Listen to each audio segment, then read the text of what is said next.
जब अधर्म और अत्याचार की सीमा पार हो जाती है, जब देवता भी असहाय हो जाते हैं, तब सृष्टि की आदि शक्ति माँ दुर्गा अपने दिव्य रूपों में प्रकट होती है। नवरात्रि के 9 दिनों में माँ के 9 अद्भुत और चमत्कारी रूपों की पूजा की जाती है।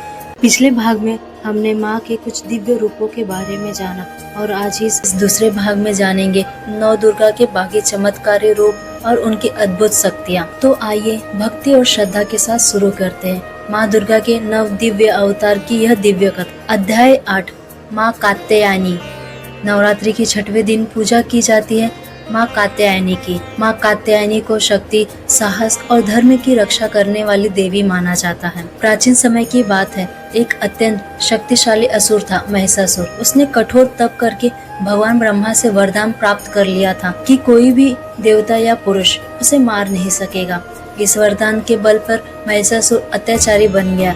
उसने देवताओं पे आक्रमण कर दिया, स्वर्गलोक पर कब्जा कर लिया और इंद्रदेव को उनके सिंहासन से हटा दिया।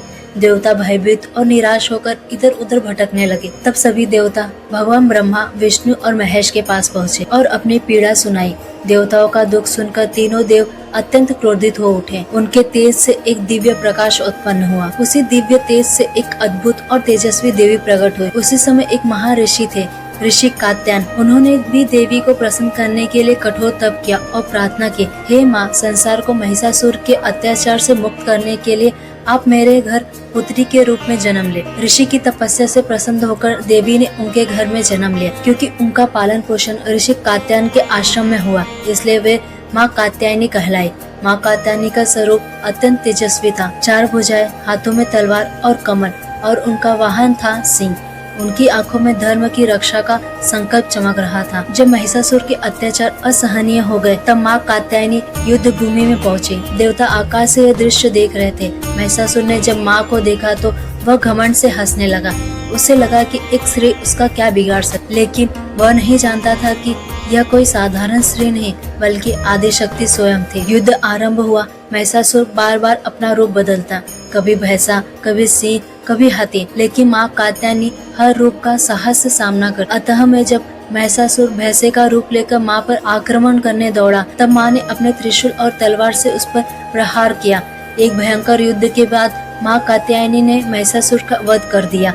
सभी देवताओं ने जय जयकार की, जय माँ कात्यायनी, जय माँ दुर्गा। इस प्रकार माँ ने संसार को अत्याचार से मुक्त किया। माँ कात्यायनी हमें यह सिखाती है कि सत्य और धर्म की रक्षा करने के लिए साहस और संकल्प बहुत आवश्यक है। जब भी अधर्म बढ़ता है, तब माँ शक्ति किसी न किसी रूप में उसकी समाप्ति अवश्य करती है।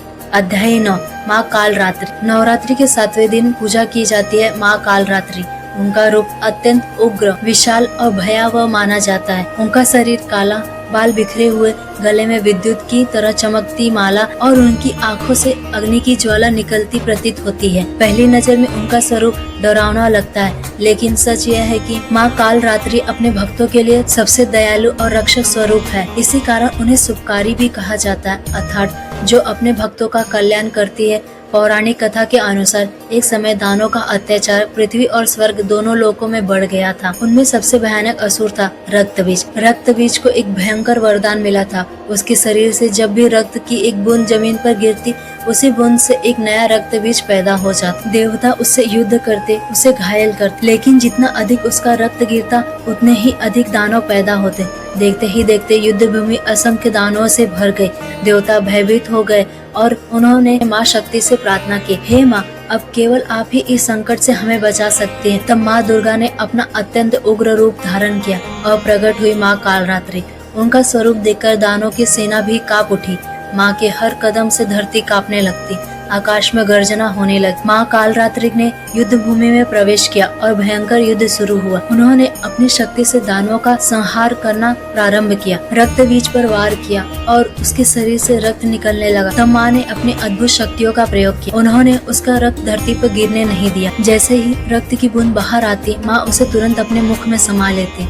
इस प्रकार कोई नया दानव पैदा ही नहीं हो पाया। धीरे धीरे रक्त बीज की सारी शक्तियाँ समाप्त हो गई और अंततः माँ कालरात्रि ने उसका वध कर दिया। दानों का आतंक समाप्त हुआ। देवताओं ने राहत की सांस ली और चारों ओर माँ के जय जयकार गूंज उठे। जय माँ कालरात्रि। इस कथा का संदेश बहुत गहरा है। माँ कालरात्रि हमें सिखाती है कि जीवन में अंधकार, भय और कठिनाइयाँ जरूर आती है, लेकिन उससे भागने से समस्या खत्म नहीं हो। कभी कभी अपने सबसे बड़े डर का सामना करना भी जीवन की सबसे बड़ी मुक्ति बन जाता है। जब हम साहस के साथ अंधकार का सामना करते, तब वही अंधकार धीरे धीरे प्रकाश में बदल जाता है। यही माँ कालरात्रि की शक्ति है, जो भय को साहस और अंधकार को प्रकाश में बदल देती है। अध्याय 10, माँ महागौरी। नवरात्रि के 8वें दिन माँ दुर्गा के 8वें स्वरूप माँ महागौरी की पूजा की जाती है। उनका स्वरूप अत्यंत शांत, उज्जवल और करुणामयी माना जाता है। उनका वर्ण इतना उज्जवल है कि वे चांद और शंख की तरह श्वेत दिखाई देती है। वे सफेद वस्त्र का धारण करती और उनका स्वरूप भक्तों के मन में शांति और पवित्रता का भाव भर देता। पुराणों के अनुसार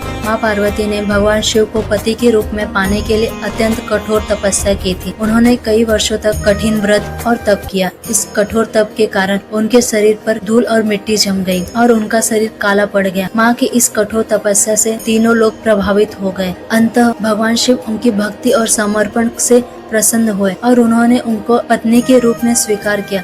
कथा के अनुसार तपस्या पूरी होने के बाद गंगा जी ने माँ पार्वती को पवित्र जल से स्नान कराया। जैसे ही गंगा जल ने उनके शरीर को स्पर्श किया, उनका स्वरूप और गौर वर्ण हो गया। तभी से वे महागौरी के नाम से प्रसिद्ध हुई।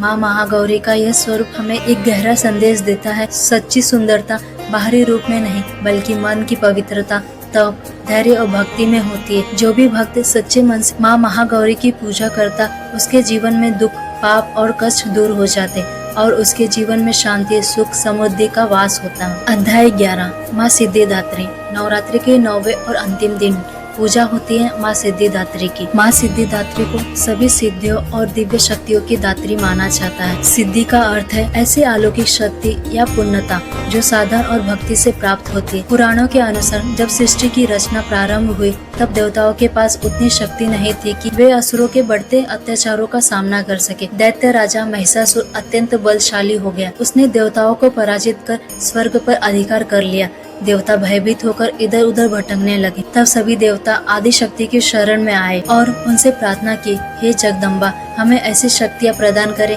जिससे हम अधर्म और अत्याचार का अंत कर सके। देवताओं की प्रार्थना सुनकर माँ ने सिद्धिदात्री का रूप धारण किया। माँ कमल के आसन पर विराजमान थी। उनके चारों हाथों में कमल, गदा, चक्र और शंख सुशोभित थे। उनका स्वरूप अत्यंत शांत, तेजस्वी और दिव्य था। माँ सिद्धिदात्री ने देवताओं को अनेक प्रकार की 8 सिद्धियां प्रदान की। अणिमा, महिमा, गरिमा, लघिमा, प्राप्ति, प्रकाशमय, ईशित्व और वशित्व। इन दिव्य शक्तियों से देवताओं का साहस और बल बढ़ गया। इन शक्तियों के बल पर देवताओं और देवी दुर्गा ने मिलकर महिषासुर के आतंक का अंत किया और संसार में फिर से धर्म और न्याय की स्थापना हुई। माँ सिद्धिदात्री हमें यह संदेश देती है कि सच्ची भक्ति, ज्ञान और आत्मविश्वास से जीवन की हर कठिनाई को जीता जा सकता है। जब मन शुद्ध और आस्था सच्ची हो, तब के 9वें दिन भक्त पूरे श्रद्धा भाव से माँ सिद्धिदात्री की पूजा करते और उनसे ज्ञान, शक्ति और सिद्धि का आशीर्वाद प्राप्त करते हैं। अध्याय 12, राम जन्म और चैत्र नवरात्रि। जब चैत्र नवरात्रि के पावन दिन चल रहे थे, तब धरती पर धर्म की स्थापना करने के लिए एक दिव्य घटना होने वाली। अयोध्या नगरी में हर ओर भक्ति, मंत्र और उत्सव का वातावरण था। उसी पावन समय में अयोध्या के राजा दशरथ के महल में भगवान श्री राम का जन्म हुआ। यह दिन आगे चलकर रामनवमी के रूप में मनाया जाने लगा। कहते हैं कि जैसे राम का जन्म हुआ, पूरे अयोध्या में आनंद की लहर दौड़ उठी। मंदिरों में घंटियां बजने लगी, लोग नाचने गाने लगे और हर घर में दीप लगाए गए। देवताओं ने भी आकाश से पुष्प की वर्षा की। भगवान राम केवल एक राजकुमार नहीं थे, वे धर्म, सत्य और मर्यादा के प्रतीक थे। उन्होंने अपने जीवन से सिखाया कि कठिन परिस्थितियों में भी सत्य और धर्म का साथ नहीं छोड़ना चाहिए। राम का जन्म इस बात का संदेश देता है कि जब जब संसार में अन्याय और अधर्म बढ़ता है, तब ईश्वर किसी न किसी रूप में अवतरित हो धर्म की रक्षा करते हैं। इस कथा का संदेश बहुत सरल है। जीवन में हमेशा सत्य, कर्तव्य और मर्यादा के मार्ग पर चलना ही सच्ची भक्ति है। यही भगवान राम के जन्म की सबसे बड़ी सीख मानी जाती है। अध्याय 13, विजय और आशीर्वाद। 9 दिनों तक देवताओं और असुरों के बीच भयंकर युद्ध चल रहा था। धरती कांप रही थी, आकाश में गर्जना गूंज रही थी और चारों ओर भय का वातावरण था। महिषासुर अपनी मायावी शक्ति से बार बार रूप बदलकर देवी को चुनौती दे रहा था। कभी वो भैंसे का रूप धारण करता, कभी सिंह बन जाता, तो कभी विशाल दानव बनकर युद्ध करता। लेकिन माँ दुर्गा शांत, दृढ़ और अडिग थी। उनके चेहरे पे तेज था और आंखों में धर्म की रक्षा का संकल्प। 9वें दिन युद्ध अपने चरम पर पहुंच गया। महिषासुर अपने सबसे शक्तिशाली स्वरूप में देवी पर आक्रमण करने लगा। उसी क्षण माँ दुर्गा ने अपने त्रिशूल को उठाया और पूरी शक्ति के साथ महिषासुर पर प्रहार किया। एक ही बार में महिषासुर धराशायी हो गया, उसका अंत हो गया। जैसे ही महिषासुर का वध हुआ, आकाश में शंख और घंटियों की आवाज गूंज उठी। देवताओं ने फूलों की वर्षा की और माँ दुर्गा की जय जयकार करने लगे। देवता फिर से अपने अपने लोकों में लौट गए और धरती पर शांति और संतुलन वापस आ गया। यह केवल एक युद्ध की विजय नहीं, बल्कि धर्म की अधर्म पर, सत्य की असत्य पर और प्रकाश के अंधकार पर विजय थी। नवरात्रि का अंतिम संदेश हमें यह सिखाता है कि जब हमारे मन, शरीर और बुद्धि तीनों शुद्ध हो जाते हैं, तब हम सच्चाई, धैर्य और भक्ति के मार्ग पर चलते हैं। तब जीवन की हर लड़ाई में विजय निश्चित होती है। इसलिए नवरात्रि केवल हमें उत्सव मनाने के लिए नहीं, बल्कि हमें अपने अंदर की शक्तियों को पहचानने और अच्छाई के मार्ग पर चलने की प्रेरणा देती है। माँ दुर्गा आप सभी के जीवन में सुख, शांति और समृद्धि का आशीर्वाद दे। जय माता दी।